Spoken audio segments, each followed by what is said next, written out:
Pa-discuss po ng anyone, anybody, someone, somebody. Yung mga yan, pare-pareho silang indefinite pronouns. Dun muna tayo sa anyone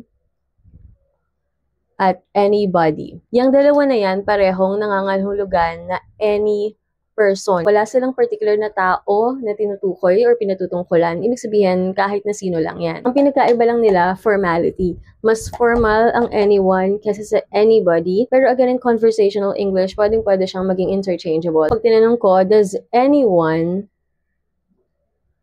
have a suggestion? Yung anyone dito, tumutukoy sa kahit na sinong tao doon sa meeting na yon. Halimbawa, another example, has anybody naman, okay, seen my phone?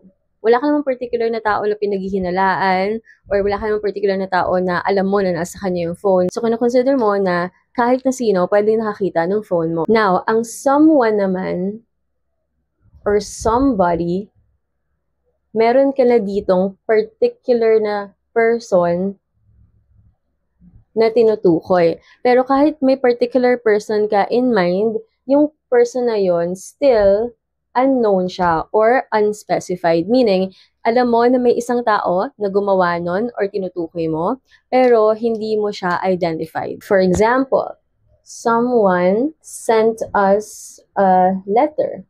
Hindi naman pwedeng kahit sino lang yung nagbigay na yon kasi meron talagang gumawa nun. So, ginamit mo someone, hindi anyone. Pwede mo ring sabihin, somebody is knocking at the door.